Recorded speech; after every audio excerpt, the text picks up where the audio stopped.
All right, so first off, welcome everybody. This is our technical webinar on Phantom high-speed machine vision cameras. I am here with Lee Denaro, our internal vision research engineer. I'm here with Matt Vayner. He's our field applications engineer. And we're excited to talk to you guys about all the technical aspects that come along with the Phantom machine vision cameras. Like I said before, we're probably not going to take the full allotted time for this presentation. So it'll probably run between 1 hour, an hour and a half. Please reserve your questions till the end, and we will be happy to address them. So yeah, let's jump into it. So I'm going to cover essentially what machine vision cameras are versus in the context of our standard cameras. And then Lee is going to talk about the key technical aspects of the Phantom machine vision cameras. And then Matt's going to bring us home to talk about some of the back-end control solutions. So a good place to start is with our standard camera architecture, and a lot of us know this very well. So this is kind of old hat. So Phantom camera is simply a lens connected to a lens mount. That lens and lens mount project an image onto our high-speed CMOS sensors. Those CMOS sensors essentially convert photons into an electrical signal that gets written to a RAM memory, okay? And then that information can be saved off to non-volatile memory that's removable, or in many cases, people save it directly to their PC over gigabit Ethernet. They usually either use 1G or 10G, depending on what they need and what the camera is, right? And this can save off on the order of 500 megabits a second, and then over 1G, and then for 10G, it's between 5 and 8 gigabits a second, all right? And what controls the camera is the Phantom SDK. That is what PCC is designed from. And you can also, of course, control the camera using other programs like MATLAB, LabVIEW, Python, or other custom C-based languages, okay? And in the back of the camera, you also have your power, you have backup power, and also you have BNCs to essentially send signals, hardware signals to the camera, or get signals from the camera to control the camera or to learn what the camera is actually doing, okay? And there's also some hardware there to allow the user to trigger the camera as well. All right, so that's the standard camera architecture. The machine vision architecture is different. Okay, it looks very similar, but it is indeed different. It has the same style. It can take a variety of different lenses connected to your lens mount. It does the same job where it projects the light onto the sensor to get an image. The difference here is that the way we get the data off the sensor is through a protocol called CXP, or Co-Express protocol.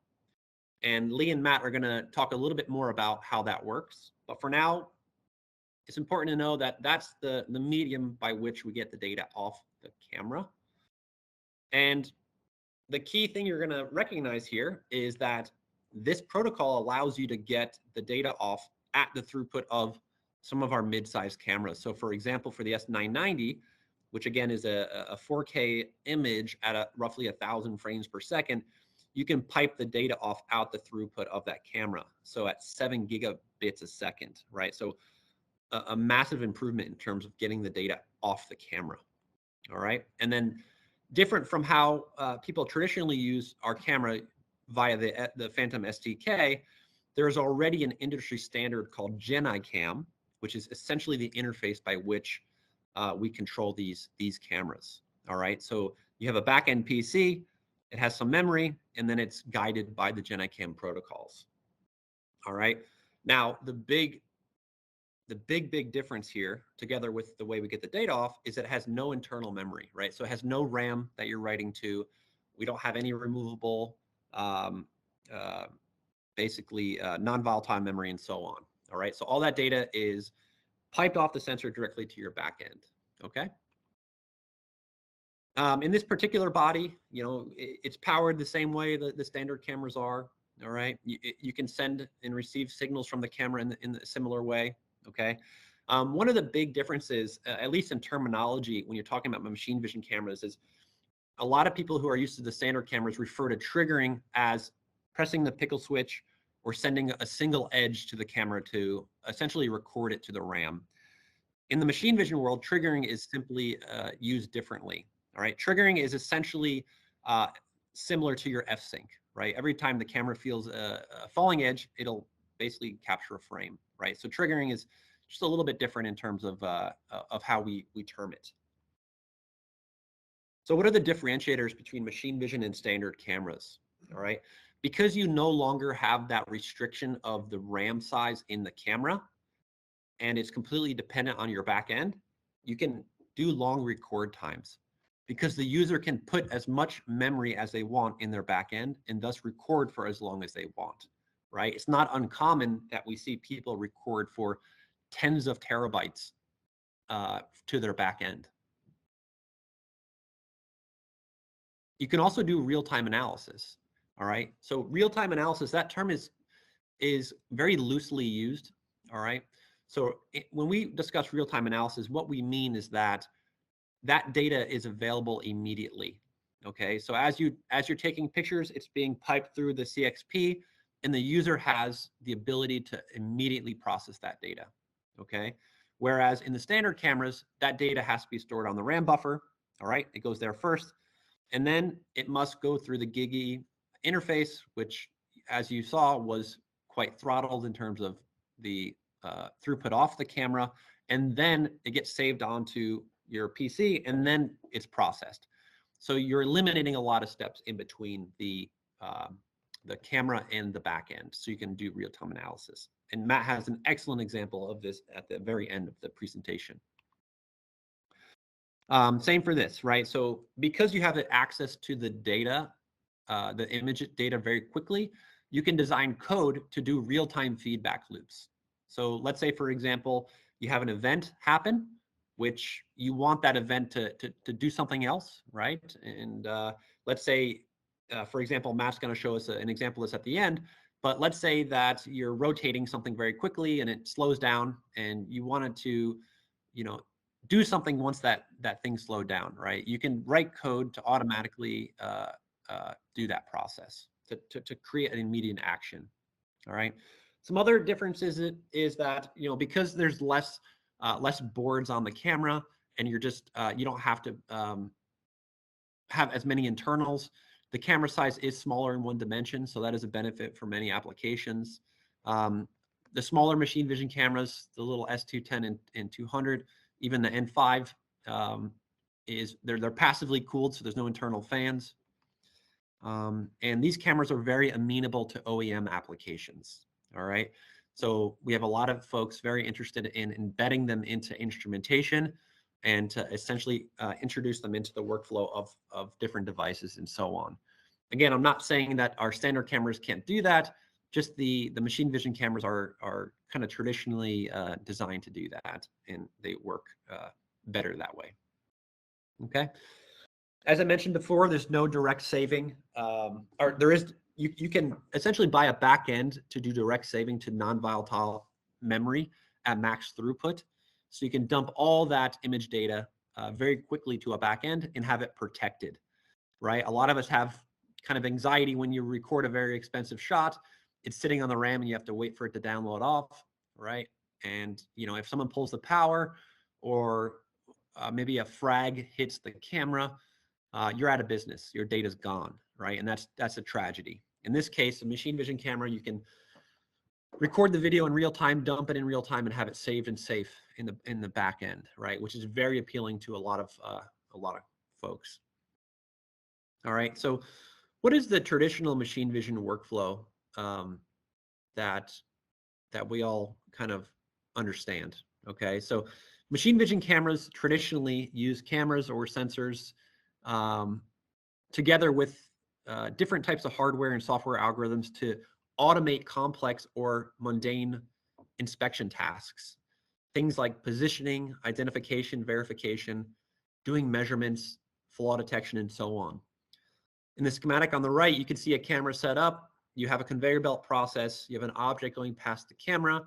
It's being illuminated with light. All right. The camera's constantly streaming images to some back-end PC. where there's an image process library that's crunching that data and performing some tasks based on that. So for example, if the camera in backend see that the object doesn't meet some standard, it can talk to essentially a robotic system to kick it out of the line, for example. All right, so this is kind of a process that is analogous to many of processes that our customer base uses. All right, so generally it's very customized because a lot of these processes are very diverse and different. All right, so so basically these systems leverage standard cameras, standard interfaces, and they're basically to lower cost, to speed up development, basically ease of use and extensibility. And you'll see that most image inspection is 100% automated. This is especially true for traditional machine vision. You'll see that a lot of phantom machine vision users are using them for kind of traditional high-speed applications, which is not necessarily this type of workflow, okay? But again, the automation includes image analysis, transformations, and filtering. All right. So here's some examples that from the past where the phantom machine vision cameras were used. All right. And again, we see a lot of people using the camera in OEM-based applications, or in other words of saying it, a camera that's embedded into a kind of a third-party device. All right. So very early on, when the cameras first came out, I went out with Aaron Kearney and we visited some academic customers where we integrated the S210 into a 3D printer. And what they wanted to do was have a very small camera with a machine vision workflow that can monitor how that welding process was occurring.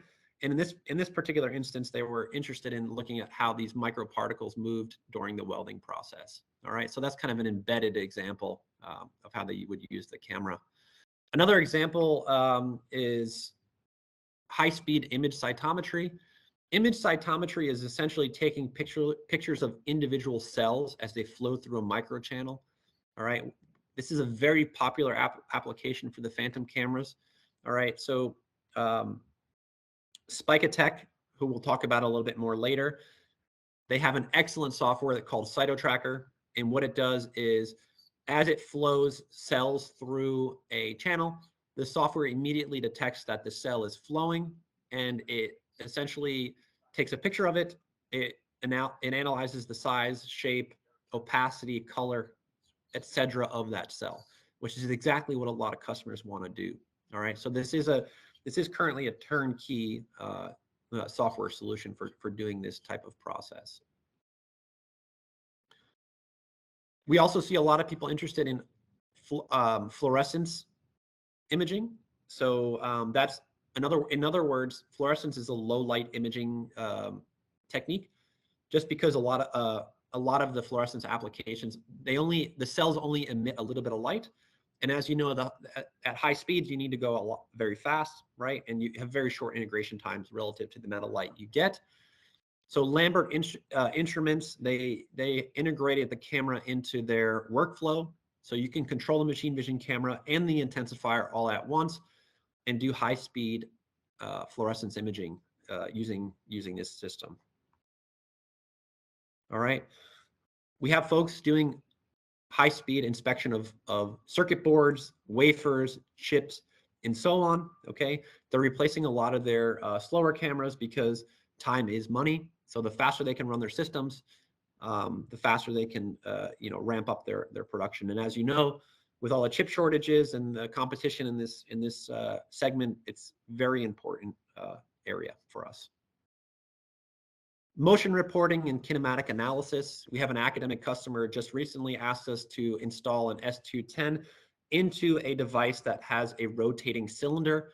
And essentially what they wanted to know is, can this camera be used to track the position of markers on their cylinder as it moves? So we did this for them. We did a proof of concept where we used the camera to monitor the position and rotation rate of that gyroscope. Okay, so we're currently working with them to devise a full solution for that. We even see some people wanting to integrate the camera into complex microscopy setups like electron microscopy. Some ongoing work. And then you have the traditional VRI applications, the ones that we all are familiar with, right? So kind of the nuance, the difference is that instead of the event being very short on the order of milliseconds, now you can handle events that are very long, right? So you can do long records and you can also do real-time analysis on top of that. So one really nice example that a really nice continuous process that's very simple, as you can imagine, is just looking at a fan blade, right? And this is analogous to many applications. And Spike put together this example where they have markers on the tips of the fan blades, all right? And then in their software, they can basically stream the images to their backend, and they can report the RPMs of that fan blade in real time. So as you can see, I think that's Michael in the background, or Marco, basically toggling the fan blades. And you can see as they move that fan blade, the camera can report the RPMs in real time to the user. Okay, so really nice application of that. Tas siūlymas nuo šiaip parašiau. Tas siūlymas sudarė 40 minučių, tas prietaisas tik vieną. Manau, labai didelis siūlymas. Norėjau sakyti, ką jie atrašė. Thank you, whoever muted them. Oh, I got to make sure you didn't mute me. Can you guys hear me okay? I just want to make sure I didn't get muted. We can hear you fine, Kyle. Loud and clear. Thank you very much.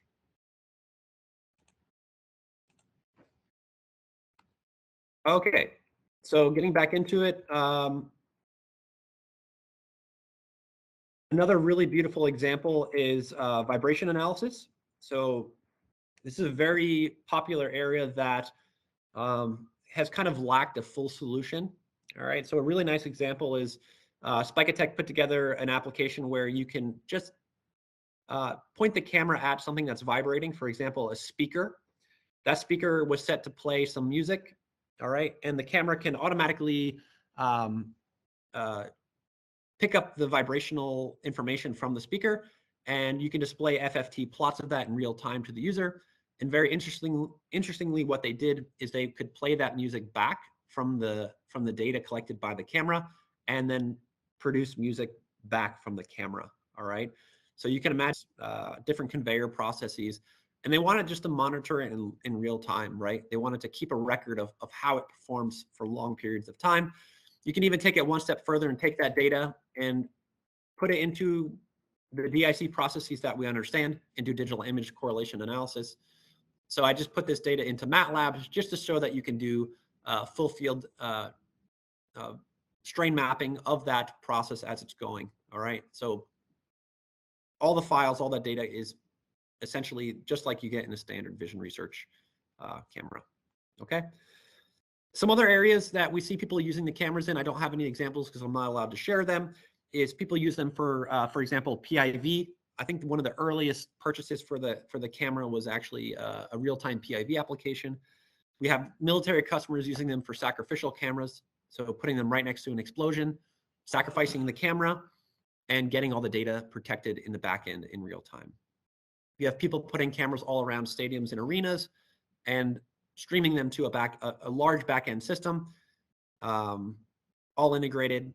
For example, looking at launches, looking at games, looking at all sorts of interesting things. And then you can imagine wind tunnel research. If you understood the cost it takes to maintain a wind tunnel and how expensive it is just to run it. You know, they don't have any time to stop the camera and download it off. So having a machine vision solution with long record is really essential. So having this camera solution is definitely a huge advantage. And of course, many more, okay? The warning that we need to give to a lot of customers is, due to the complexity of high-speed machine vision systems, a strong coding background is needed, all right? And what I'm referring to is for people who are using the non-DVR backend. The DVR solutions are turnkey, as Matt will talk about, but the solutions that involve people buying all the components, frame grabber, their own PC, they're gonna write their own software, that takes an expertise, okay? So it's very important to express caution for those who want to develop a complete system themselves. We've even seen people who did have some good experience in coding and so on struggle quite a bit. So this is just a good warning. So these involve, you know, really complex system signals and triggering, as well as timing, getting all the timing worked up, and really good engineering background. All right. So you really need a dedicated software development team or a very professional integrator to get everything up and running. All right. So developing custom APIs via GenACam is simply no simple task. So now I want to introduce you guys to Lee Denaro. He's going to take it from here, and he's going to talk a little bit about GenACam, what it is, and what it means. So I'm going to give it to Lee. Thanks, Kyle. Yeah, so I'm going to take you through the technical aspects of the machine vision background, especially as it relates to our cameras and vision research, and then some of the advanced features of our cameras on an engineering level, so we can understand what the products are providing us, the different toolkits that we can use. So GenACam is the standard that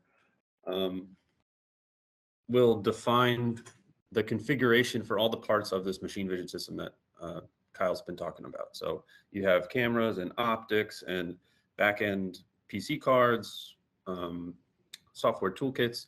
These all need to interface with each other. And so the EMVA got together years ago, and they kind of developed this standard that defines end-to-end configuration for all of these elements of the system, of a generic machine vision system. So there's hardware layers such as GigE, USB 3, camera link, co-express. This is how the cameras will connect into your system. For all of our vision research cameras, we're on the co-express hardware interface. So we'll focus on that. All that data will get brought into the system so that the Gen API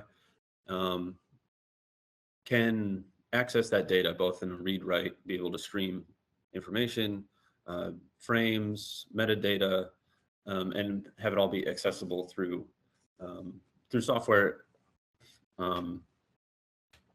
for your application. So the heart of GenACam and all of these different layers is the XML file. So there's different XML files. These are just files that describe the camera properties, what it can do, what it cannot do, and where to go in order to access this data. The API level on the software end will use this XML file as a way to translate this information into the app layer and to the GUI for use in your application. So for instance, the XML file will live on the camera. There is a generic and standard way that the API layer will be able to access this and read this XML file. It'll translate the XML and be able to both expose its information to the application side and the GUI, along with defining how to interact with the camera on a hardware layer in a place called the GenTL, or the transport layer. This is the part of in our case, the frame grabber that's going to access the camera registers to get its set and get its data. So the benefits of this whole ecosystem here is that we can have standardized components, cameras, grabbers, software toolkits, APIs, and that will ensure that application updates as needed throughout the life of your system have a low integration cost, effort associated with it. The upkeep costs are going to be lower than if you had to have all this custom work involved with every time you had a new camera or a new application layer. And since 2009, I mean, this has really become the industry standard. So everybody in the machine vision world is using GenACam. And so we're just fitting into that mold. So just to talk a little more in depth about what GenACam is, there's 3 major modules that we'll go through. The first is the Gen API. So we kind of talked about this a little bit already. Through the XML, this is the software layer that's used to configure the camera, and it details how to access and control the camera. So this is the function calls that are exposed to the application and can gain access to camera settings and data. That XML file is going to be filled with different features that the cameras or the frame grabbers or the toolkits can expose. And now those features are going to come from the standard feature naming convention, or the SFNC. And this is just, you can think of it as like a big, huge dictionary of all the possibilities of standard features that machine vision cameras can expose. So it's not a definition that you have to, it's not a requirement that you have to expose every single one of them, but you have to, if you are to implement a feature that is defined in the SFNC, you need to make sure that you're following its rules. So for instance, if I have a control that I want to change my frame rate, I can't just call it frame rate. I have to go look up in the SFNC what it should be called. I find that it says it's got to be called acquisition frame rate with this kind of spelling. It's of this data type. It's of this size. It needs to be defined in this way. And I fit my feature into that mold and define that parameter in my XML. And you're going to do that for everything. In this way, devices or cameras from different vendors, they're always using the same names. They're always using this interface as their guide. And then the outside world, like the Gen API and the application layers, they can interact with different cameras the same exact way. So you can swap stuff in and out. And this is what is really powerful about the GenICam ecosystem. And then the GenTL, which in our case is really handled by the frame grabbers. This is the transport layer. It's the low-level API for discovering devices, accessing device registers, getting data and metadata to and from the camera. So the Gen API will interact with the GenTL, which gets its map of how to interact with the camera through that XML file. So that's an important part to, especially in the CXP part of GenICam. So yeah, again, the major functions of what we're going to do, what GenICam is exposing and allowing us to do is how can we configure the cameras, how can we grab images, how do we gain access through a GUI that we would develop, and then there's more data that we can send and get from the camera. How do we access that? So it's going to give us access to all of that information. Okay, so we decided to go with Co-Express. Just talk about that a little bit. The big reason is Co-Express is the high speed, the highest speed hardware interface of the GenICam ecosystem. So that obviously fits well with our high speed sensors. So we can get up to 12.5 gigabits per second per link in the CXP12 CXP lanes. It's very extensible. We can add more links if more speed is needed. So for instance, our newest cameras will use 8 of these CXP12 links, but there really is no limit. In our older cameras, the S990, 640, 710, we were using 16 links of CXP6 to get the data off. So it's very extensible that way. You can do very long cable lengths, 35 meters in CXP12, even longer in CXP6 or slower speeds. Plus now in the past couple of years, there's been release of the fiber optic option that we were one of the first people to use that extension of the standard. And this will obviously give you more length with fiber optic, so in the kilometers. So we can run huge lengths with very low, with just a couple of cables. Real-time behavior. So it's Matt will talk a little more about the latency measurements, but it's fits in with the triggering for real time very well. Is cost effective, and there's power over options. So for some of the smaller cameras like the S200, 210, we can get rid of a lot of our power components and use the power over options for ease of use and to keep the power requirements down on the camera. The CXP requires a frame grabber for the image acquisition and camera control. So these are PCIe cards that will go into your computer to gain access to the camera data.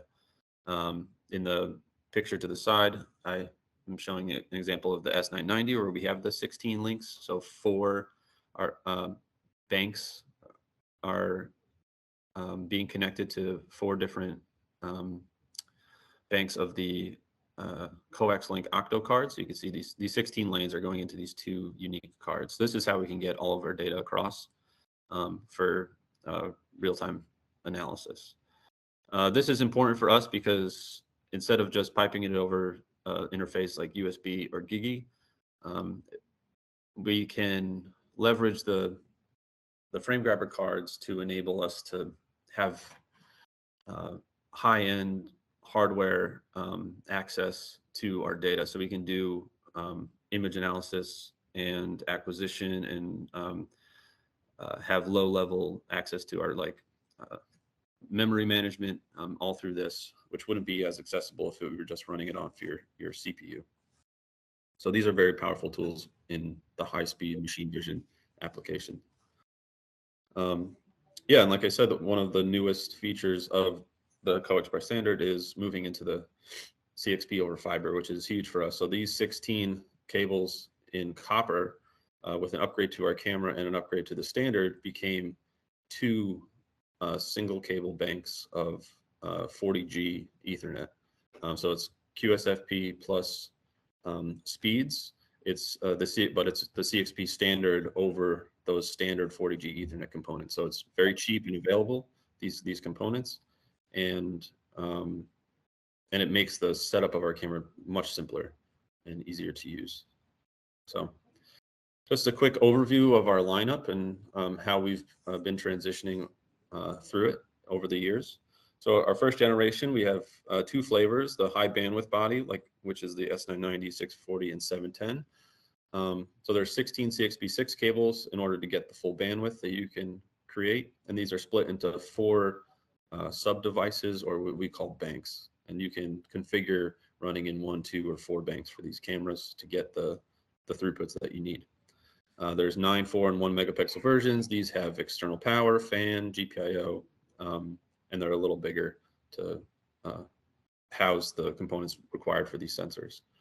And then the other flavor we have is a power over camera, the S200 or S210, which is a 1 megapixel or VGA sensor inside of there. There's no fan. It's a very small size. It's power over, so the component is the part is all you need. You don't need an external power supply. But it is just 1 CXP6 bank of 4. And as we've been transitioning into the COF or CXP over fiber world, we've moved the S990 and the S640 into the S991 and 641. So this turns those 16 copper cables over into 2 banks of 2 cables, 2 fiber cables. This is a huge benefit on the mechanical end, and the electrical end moving into fiber for us. This makes a lot of sense. It's also an upgrade into CXP12 and CXP 2.0, which allows us for some new protocol features that we've been able to implement into what we provide to you guys to gain access to some more advanced data. And I'll start getting into that now. One thing I'm not going to go into too much is anything that's standard features. So features common to all VRI cameras or that are just defined in the GenICam standard. So I'm not going to talk about how to set up an image and acquire it with height and width and rate and exposure. All that information you can get from these different online documentation in the GenICam standard. So the SFNC, GenAPI, etc. So I'm not going to go into that to help you understand from start to finish how to make an application, but I do want to go into a list of the advanced features that are specific to our cameras, and to help you gain access to that data, the high-speed data that we create. So the first one is multi-bank streaming. So if you bought the camera and you want to get at these max frame rates, especially at the high resolution, you're going to need to split that frame up and use multi-bank. There's multi-bank streaming features that we provide. So for all these cameras that have multiple banks, they can split a single frame across 2 or 4 banks. The 991 and 641, they have 2 banks, and the older cameras have up to 4. And you can do 1, 2, or 4 banks that you're splitting it up. And basically what this means, you can see this image on the side, is that all these subframes or banks are interleaved together and sent in a round robin order. So for for instance, the 991 or 990, as we read from the image from top down, the first readout that we get is going to be this A chunk in red, and we're going to send that across to the first frame grabber, the red frame grabber, and it will start stacking those frames. At our next readout, we'll get the B chunk, and we're going to send that in a round robin order to the next, or to the green or second frame grabber. And we're going to go back and forth until we reach the end of our frame. And so at the end of the frame acquisition, you're going to get half of the frame on one card and the other half of the frame on the other card. And then the grabber or the application will have to stitch that image back together to make a full frame for you to do your analysis or recording. For the different cameras, these readout orders and row count are different, but it's the same idea that they're interleaved together. So for the 990, 991, it's 2 rows per bank. So every color here would be filled with 2 full rows, and it's a top-down readout from the top of the sensor down. For the 641 and 640, it's 4 rows per bank, and it starts from the middle of the sensor with 2 rows on top, 2 rows on the bottom, and then extending out to the edges, top and bottom edges of the frame until we reach the edge of the ROI. And the S710 is very similar to the 640, except it's 8 rows instead of 4. In order to keep the grabbers in sync, which is critical to make sure that the data that's coming across as it gets split doesn't get desynced, otherwise you'd be stitching 2 frames from different times together. It's important to start the slave bank first, or bank B, and then the master bank. And just a tip, there's a couple frame grabbers that have implemented our this idea, Eurosys being the main one. So in their eGrabber driver, they've also created a discover and a connect function to be able to identify a camera object, which understands this idea that a single camera could have multiple banks or grabbers associated with a single frame. And the really great thing about this is that as you get these 2 frames in memory, they can organize them as it gets read in. So there's no need for a data copy for you to restitch the frame. So that's helps in speed and helps in memory management. So that's been a big, that's a good tool for your toolkit as you're making your application. All the cameras also have GPIO, and so I want to just go through quickly on what all of the features are on a high level, so you guys just understand what's possible with the camera. Triggering is, like Kyle had mentioned, think more, if you're used to the standard cameras, think more like F-Sync. So there's a trigger in and trigger out, or again, F-Sync in, F-Sync out. And this is trigger in will control the frame start for a single frame. So on a falling edge, it's going to grab a frame. So if I send in a 100 hertz signal like I have here, on the falling edge, I will acquire a frame for the exposure time that's set in the register. And so my 100 hertz signal will turn into 100 frames per second of frame acquisition. Similar to trigger out, if I set my rate in the camera to 100 frames per second, I can get an output signal to sync external devices to, and we'll see that turn into a 100 hertz signal, 5 volts peak to peak. Strobe is similar, it's related. So strobe is combines 2 signals, or 2 elements of the acquisition into one signal. So the falling edge will be tied to the start of a frame acquisition, and the low time is associated with the exposure of the frame. So in this case, my trigger out is set to, or my rate is set to 100 frames per second again. So my falling edge is seen here to be 100 hertz, and my exposure in GenaCam is set to be 9,000 milliseconds, and so we can see the low time of the strobe signal be measured at 9 milliseconds. Here's just a zoom in of that. So there's some latency between the trigger out and the strobe. So we're going to see this trigger line fall, that's going to start the acquisition, and the actual start of the frame acquisition happens about 500 nanoseconds later. And so there's some latency there, not much, but just you can see how those are tagged or tied together. Another GPIO is the time code. So you can output an iRig-B time code pulse. This is useful for if you are, using any time code locking for local devices to the camera. There's also a time code input. It's not a GPIO, but it is a IO line that you have access to.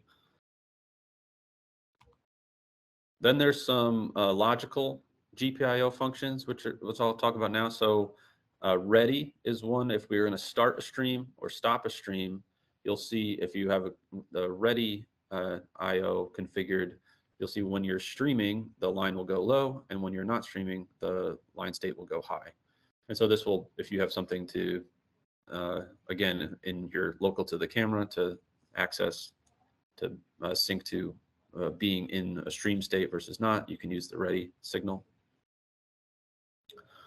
memgate is a input to the camera, and this will control or gate the frame acquisition.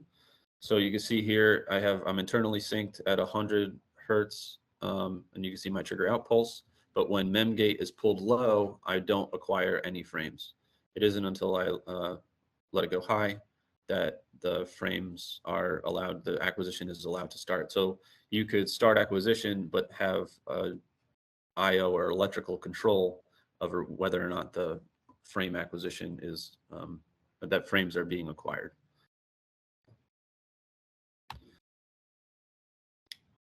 Event is another state that it's an input to the camera, and we can embed this state of this IO line into our frame metadata. So if you have,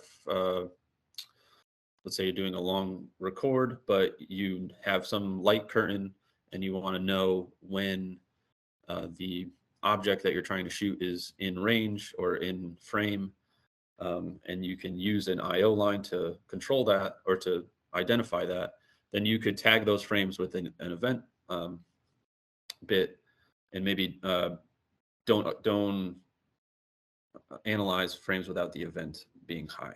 So it might be able to help you cut down on your overall frame analysis time by skipping frames that don't have anything interesting in it for you. Like I said before, CXP does a software trigger with pretty low latency, and we have like a convenience output for you to be able to see the edge, the software trigger edge and rate of what the grabber is commanding the camera to be run at. So this could be useful for outputting and identifying that the software trigger is running correctly for you. And finally, these two are related, user in and user out. These are just a simple state control of converting a electrical signal for the user in, whether or not it's low or high, into a Gen API parameter that you could read that would say false or true. Similarly, vice versa with the user out. So I could set a Gen API parameter here to low or high, and I would be able to see it happen on the electrical signal on the GPIO. So for instance, if you wanted to do something and control a local device to the camera with some sort of switch, but you don't want to have a whole nother electrical device, you could use this GPIO line to help control that. Just to go a little more in depth about the triggering, so exposure start is what I mentioned before. That's what is called in GenICam. So this means that on a falling edge, the frame acquisition will begin, and the exposure time is controlled by the value in the user register. So really, the camera's only looking for the falling edge. It doesn't really care when the rising edge occurs. The exposure will end whenever the time is elapsed from what's been defined in the user register. This is basically exactly the same as F-sync in our standard cameras. However, for the S991 and 990 in global shutter, we have the exposure active mode, which allows you to control not just the start of frame acquisition, but the stop of exposure. So I can start my acquisition with a falling edge, but I can also stop my acquisition with a subsequent rising edge to define my exposure time, pulse to pulse. So for instance, some of the applications I could think of with this is you could have, if you had a duty cycle that was different for neighboring pulses, you could have a long exposure acquisition and a short exposure acquisition neighboring each other, and go back and forth. And then maybe in your application, you could split that and say every other pulse go to these two, every other frame can go to these two views, and you can see a high exposure view and a low exposure view that's effectively happening live. Or even take that a step further and even do some off-camera HDR, where you can take all the low exposure or the low brightness pixels from the from the long exposure frame and overlay them with the brighter pixels from the low exposure time frame, and to kind of create this pseudo HDR mode. Moving into the metadata that the camera can send in the Generation 1 cameras, what we do is we can add a timestamp to the top line of the image. So we append a new line to the top of the image, and this is essentially just a byte array that contains the timestamp, the exposure time, that event bit that I was talking about. It has a time code bit to say whether or not you're locked to an iRig generator or free running, and also contains the frame ID and the bank ID. So what if you're on bank A, B, C, or D? The metadata for the Gen 2 cameras now takes advantage of the CXP events, which is new to CXP 2.0. So in this case, it's a little simpler. You can register for these events as per the standard, and you basically register a callback to these events. And all these events will include an event ID, a timestamp, the payload, and the frame ID. And you can then deal with the payload based on the event ID, and it's all off board to the frame acquisition. On our cameras, we have two types of events. So there's on change and refresh events. So an on change event would be, the camera will send an event to you, the exact frame that the change occurred. So for instance, if you're going to change the frame rate, you want to know the exact frame that the change occurred, we'll send an event, frame rate event that will tell you that. But we also have refresh events. So you might want to have a recurring event sent, for instance, the timestamp. So I'm going to tell you what the timestamp delay is every interval that's set in the event refresh register. So if that's 1,000 milliseconds, I'll send it to you once every 1,000 milliseconds. These are the different events that we have. It's all just defined in our manual, but I'll just quickly review them. So like I said, we have the timestamp, the exposure time. These are the actual, this is the actual exposure, measured exposure that the camera is currently set to. The GPIO event, so this is the event bit and the frame tag that the change occurred on if you have the GPIO enabled. And we'll also give you temperature and that frame rate event that I was talking about. And in our manual, I also have some example code of how you could parse it, and how the payloads are ordered. And finally, just some other advanced features that the cameras can do. Flat field correction is important. All the cameras you're allowed to, we provide some factory set gain and offset buffers from the camera. And in a few of the cameras, the F641, 640, and 710, we actually do the FFC in camera for you to make the image a little cleaner. The larger cameras, 991, 641, 990, 640, 710, they have the option of having EOS or Canon lens control if purchased, if the mount is purchased along with it. This will allow you to do lens focus and aperture control from the Gen API instead of having to be next to the camera to control that. Some of the cameras also do in-camera image adjustment, so we can adjust the gain both for the colors individually and overall. We can adjust the black levels. There's auto white balance as well. And finally, in the new cameras, the 991 and the S641, there's also a RS-232 pass-through link. So in the power input, you can get a breakout cable that will expose a TX, RX, and ground link or pins. And you can send and receive RS-232 packets through TX and RX Gen API parameters, registers.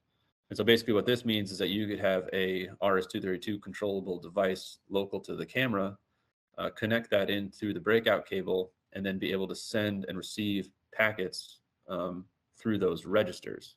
So for instance, if you had the camera was 2 kilometers away from your computer connected over fiber, and you had no way of running, the only cable that you had run was the fiber cables, you could just connect the RS-232 lines into the breakout cable and then co-opt the fiber link to do all of your RS-232 pass-through. So that's a pretty powerful advanced feature as well. A couple ones that are coming soon for the S641. We're going to add multiple regions of interest, or ROI. So in this case, we're going to split the sensor into a top half and a bottom half. So you could have one ROI on the top, one on the bottom, and move those around as you need to. So there's XY offset controls, and this is new to any of our cameras. We're usually center spotted, but now you can move it around in the multi-ROI mode, and the image height and different image height and width are allowed, which is pretty unique in the machine vision world. So that's a very powerful feature that's coming out soon. And along with that, in the S641, we're also exposing the EDR control of the sensor. So the same EDR that's there for the VO640, we're going to expose that in the S641. So, and this is going to help with frame composition that has very bright pixels along with very dark pixels, and being able to get the darks a little brighter and get the brights a little darker, so that we have a cleaner image out of the camera. So with that, I'm going to pass it on to Matt, who will take that information and kind of give you some backend and applications thoughts and ideas. Go ahead, Matt.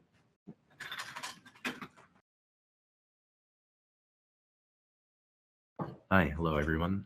Thank you to Kyle and Lee for speaking on such a broad and terrific overview and about the machine vision in general, and then some of the technical information about these cameras. For my part, I'm going to go through let's look at how you would use these. So I was describing Lee, like he knows about the television. He knows how to everything about how a television works. I'm going to tell you how to operate the remote control so you can watch TV. So for machine vision, there are 2 different paths. There's the off-the-shelf DVR and control backend, and then there's also the custom software for camera control and analysis. And in the sense, it's like a without real-time analysis, and it's a with the real-time analysis. So without a real-time analysis, just as an example, is the DVR solution for a long record. It's a very turnkey solution. It's absolutely plug and play.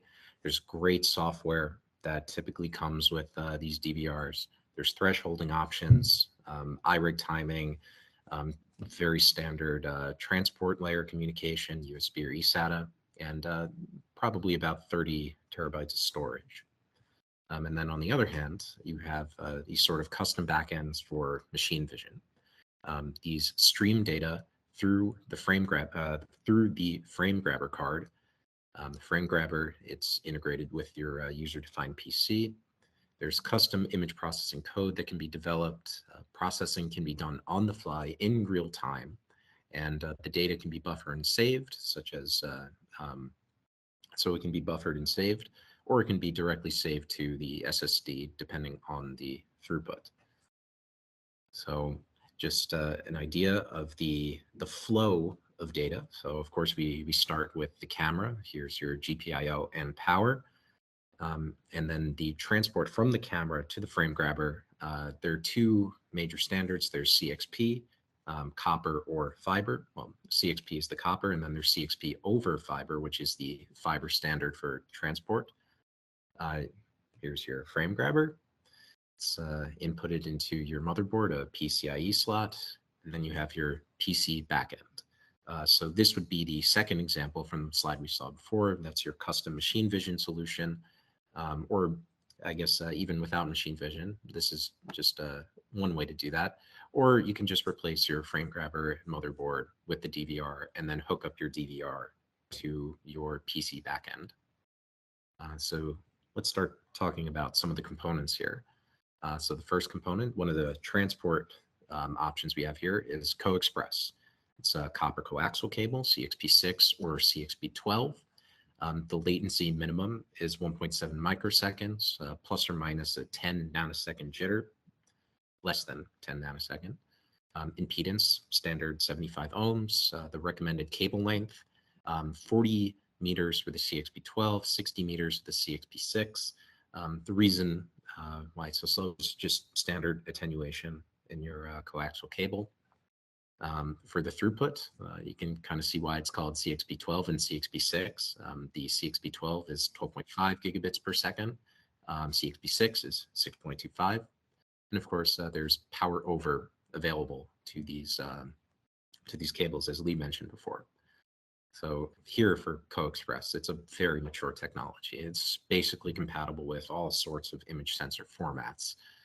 Here, the Express and coaxial, that's emphasized in Co-Express, it's faster than other standards like Camera Link or GigE Vision. It's a very well-established ecosystem of products and suppliers. Cables can connect via DIN 1.0 or 2.3 connector, and many customers prefer the threaded DIN connectors to protect against cable disconnection. So the second option that you have is a fiber solution. It's called CXP over fiber. You'll see that the latency minimum is just the same as CXP. The impedance here is determined by the transceivers that you're using, which is something that I'll talk about in the next slide. The cable length that you can use, it's very, very long. It could be on the orders of tens of kilometers. The specific length depends on the needs of your system and what you're trying to do with it. But generally, orders of tens of kilometers is about right. The throughput here is 50 gigabit per second, which is 4 times the CXP12 throughput. And power over here is not available since you're transporting this data through fiber optics. So relative to copper, as mentioned with the cable length is basically not an issue anymore. So this high throughput, 50 gigabits per second, single device FPGA runs through a QSFP plus transceiver, and that's equivalent to 4 CXP12 cables. And the transceiver I'll mention in just the following slide. It's just the module that you need to attach to your frame grabber and your camera in order to transport through the fiber optics. Oh, and okay, so we are at the next slide. So for the transceivers, you'll see this image and diagram courtesy of Eurosys. So you'll see on the top right over here is the transceiver module. It's plugged into your frame grabber like this. And here's a diagram just from the camera or device FPGA to the frame grabber host FPGA. So this transceiver allows you to communicate from the frame grabber or to the camera and vice versa. So first, this QSFP, well, SFP just stands for small form factor pluggable, and it's a compact hot pluggable transceiver used for data communication. The fiber transceivers include SFP, SFP+, QSFP, QSFP+. Finally, the Q in here stands for quad, so it's 4 times the SFP+ module, or 10 gigabits per second per line. And here, the QSFP Plus is a key component for working with CXP over fiber. So it's necessary, as you see from the diagram here as well, to communicate between the camera and the frame grabber, and transport your data over fiber. And now the last transport solution I want to mention is just repeaters and extenders. So repeaters generally receive and amplify and transmit the signal in the same format. So As you'll see in the top right, it's CXP in, CXP out. And that can increase the potential length between the camera and the frame grabber if you use a repeater for CXP. Now extenders, they generally receive and convert the signal to a different format for transmission. So for our case, the signal is usually converted to fiber, where you have CXP in, fiber out, and then the process can be reversed where you have fiber in, CXP out. So in the bottom left, the bottom right, you have that example where it's camera CXP. The extender converts it to fiber, and then on the opposite end of the system for the frame grabber, you convert the fiber back into CXP, and the frame grabber takes in CXP. So this, again, can also be used to drastically extend the length of cable that you can use between the camera and the frame grabber. So just as an example here, you have some of these CXP to fiber conversions. So the camera takes in CXP, it enters into the extender, so the co-express fiber extenders, and you have all these fiber optical outputs that move over to the frame grabber, and you basically have the distance for fiber optics in this case, which is again on the orders of tens of kilometers, and also images thanks to Spike-Attack. Now, with the transport solutions out of the way, let's talk about software. So with software, a brief summary for all the sort of solutions that you can think of. We start at the very top. It's like, why use machine vision cameras? Why use these cameras? And it's because you want a long record time. And there you can split it up into, do you want to do real-time analysis or do you not want to do real-time analysis? Then there's commercial and open source. And then we have a list here of many different types of solutions you can use. So some of them that I'm going to highlight, the first I'm going to talk about is Spike-Attack. For their, so just different sorts of Spike-Attack software. Then I'll talk about DVRs, which I've mentioned before. MATLAB as a potential solution. The Eurosys eGrabber libraries, and then OpenCV. And of course, this is not an exhaustive list here. Like you'll see in proprietary, it says many others. So like LabVIEW, for example, is something that can be used as a commercial solution. And LabVIEW can also do real-time analysis. There's really just a programming language of your choice if you'd like to use something like LabVIEW. So first, Spike-Attack. This is a turnkey software and backend solution. They have a large list of software solutions you can use. So there's DHS, digital high-speed recording, their digital motion analysis system, or DMAS, and their centralized remote control system, CRCS. Spike-Attack also offers, you saw before in Kyle's slides that they have a cytometry software as well. And they have a whole assortment of software, including the frequency analysis or the speaker vibrations. So it's really just whatever sort of, like, you tell them this is what I want to do, or this is what I aim to do, and Spike-Attack can get you set up. So that's just an example of a turnkey software and backend solution.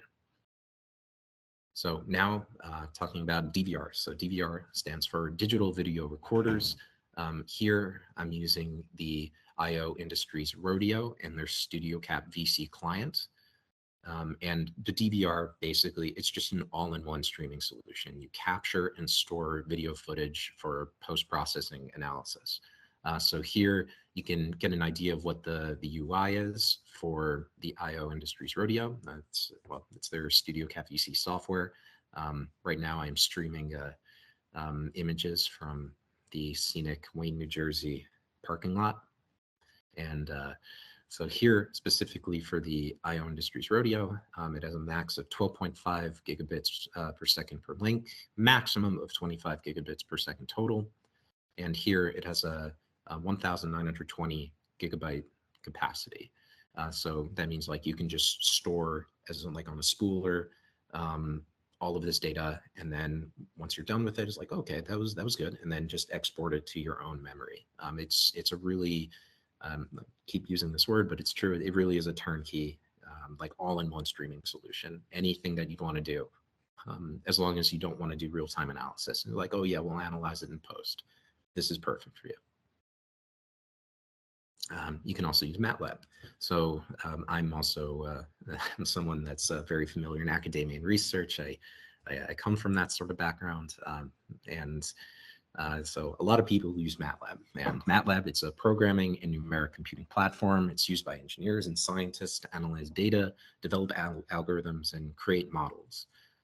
So for MATLAB, if you want to do like real-time analysis, you can use their image acquisition toolbox with their GenICam support package.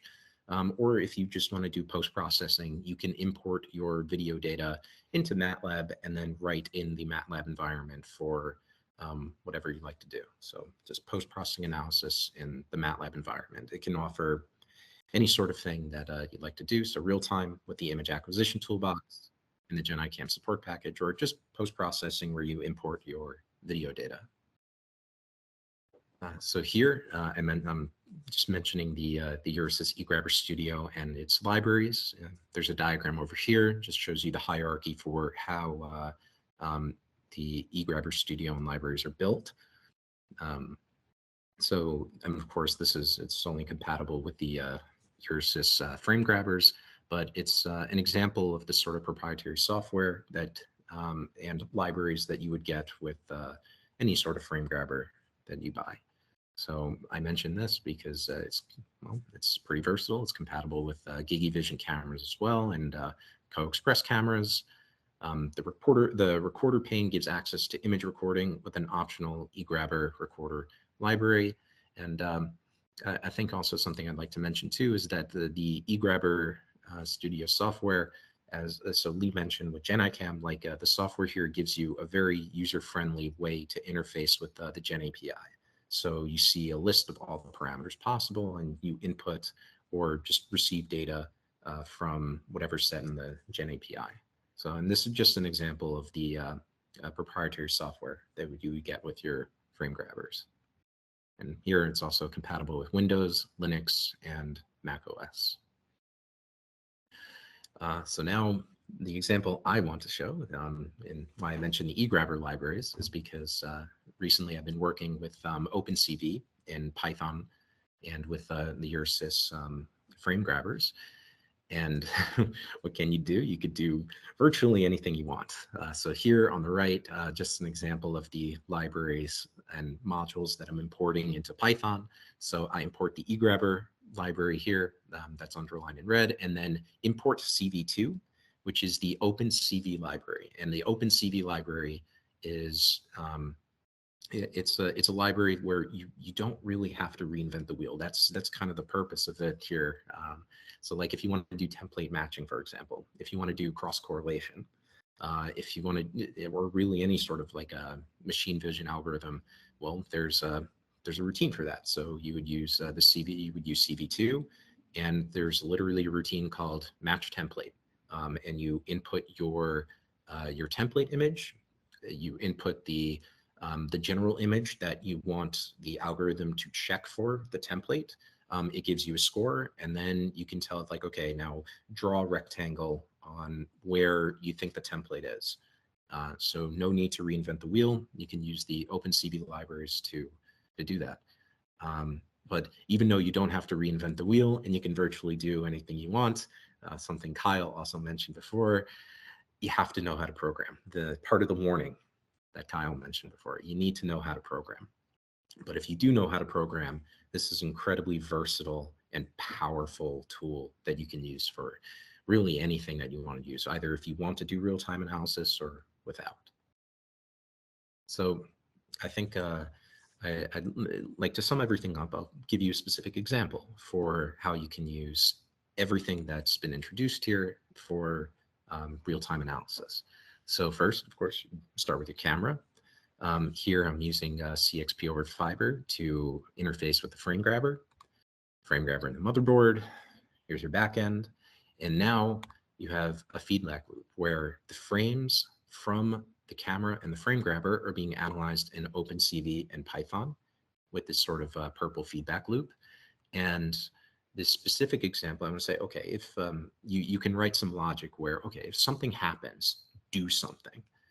Well, so it sends that signal back through the motherboard to the frame grabber, back to the camera, out through GPIO. In this case, I'm using GPIO as user out, and then do something. And I'll show you what I did. So here I use the camera's GPIO user out to say, if the fan speed falls below a certain value, turn on an LED. So here is the example. So circled on the left side is the LED, so you'll see this go off. And this arrow is pointing at my finger. So you see that my finger touches the fan, and this rectangle right here is tracking the fan speed. So my finger hits the fan blade. It's going to hit another one.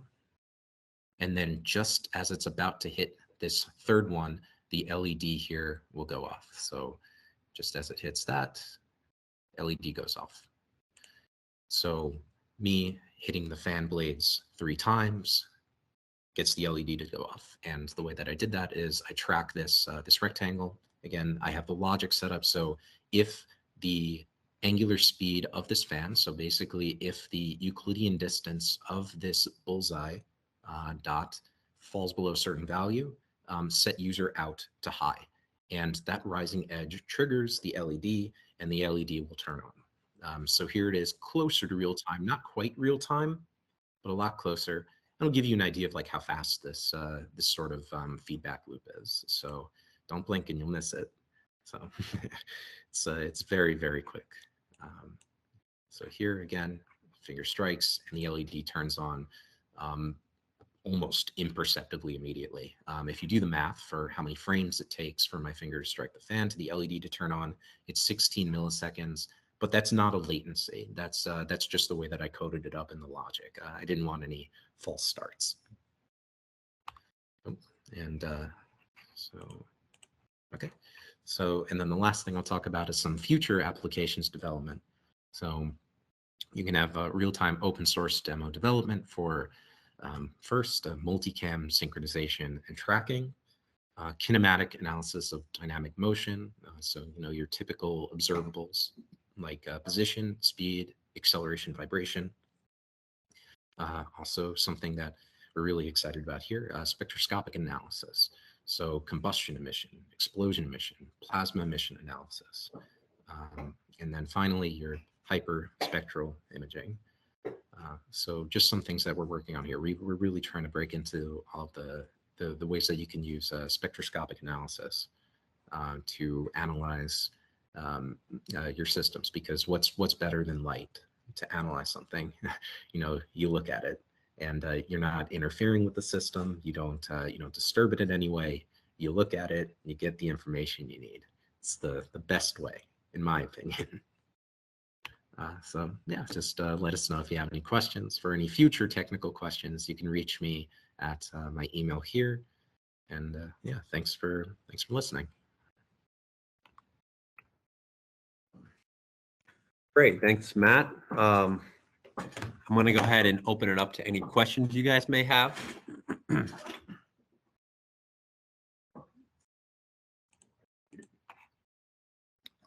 And if you are speaking, hey Kyle. Hello. Hey Kyle, it's Doreen. I have one. First of all, you guys did a great job. Thank you. Oh, and thank you. I actually have a question for Matt. When we went back and we talked about the CXP over fiber, and we talked about fiber distances, I missed if we talked about single mode versus multi-mode and the differences, because I thought, and correct me if I'm wrong, do you have to have the same QSFP plus as either single mode or multi-mode as your cables? Could you talk a little bit about that? I think Lee can better speak more towards that. Yeah, I think Lee is more familiar with. Yeah, sure.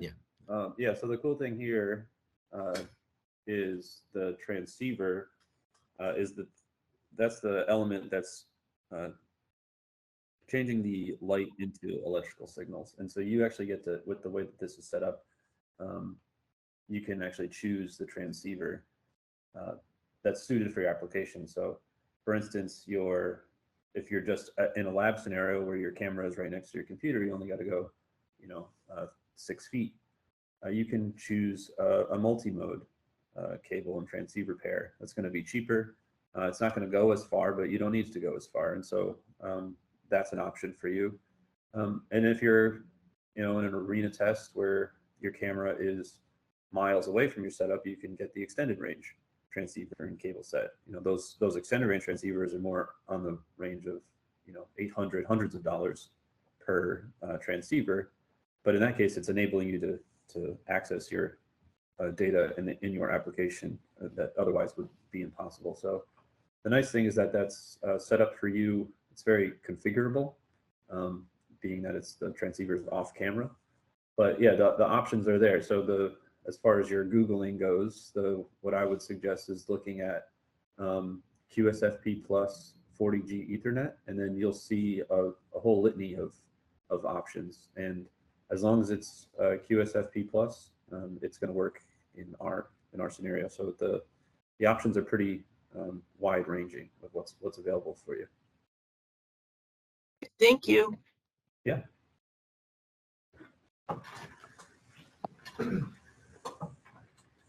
Any other questions? Let's see if anybody wrote any comments. Let's see if there's any comments. All right, we do got some comments here. I'll just read them out. It looks like the first comment was from Antoni. Can be used for CXP6 to FO to connect to a FO frame grabber. No, FO being fiber optic. So the CXP over fiber is a specific flavor of the CXP interface. And so you'll need to use a CXP over fiber camera with a CXP over fiber frame grabber. Yep. All right. How do you connect iRig in? Yeah, iRig in is just a BNC in the new ones.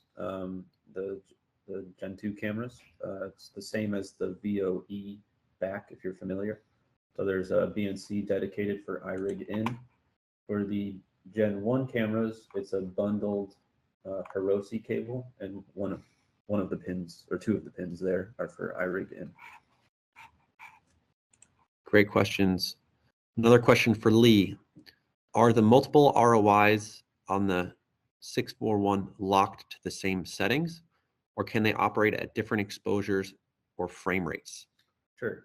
So they are at the same exposure and frame rate, but they have unique height, width, and offset X and Y.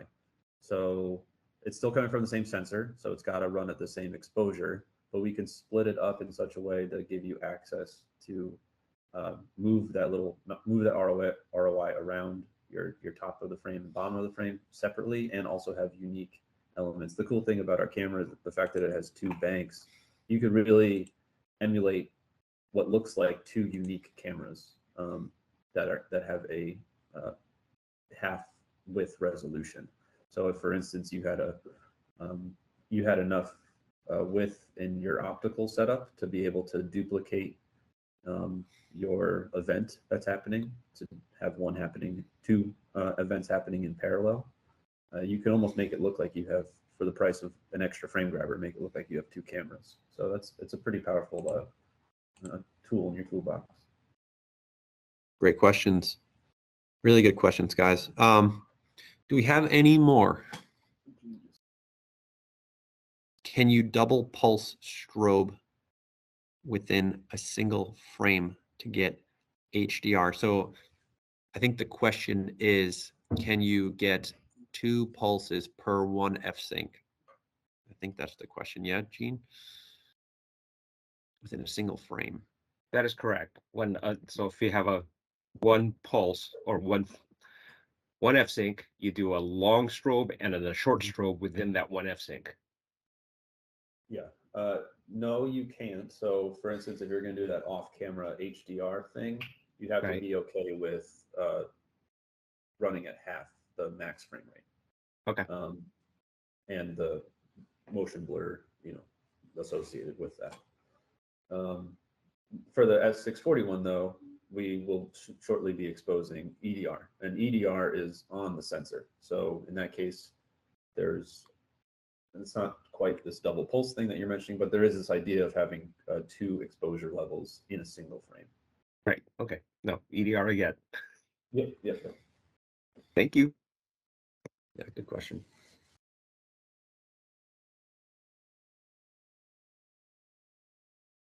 Anyone else? All right, guys. Well, really good questions. We hope everybody learned a lot about the machine vision cameras. We're going to go ahead and take this recording and just make a link out of it and share it to the same email that went out before.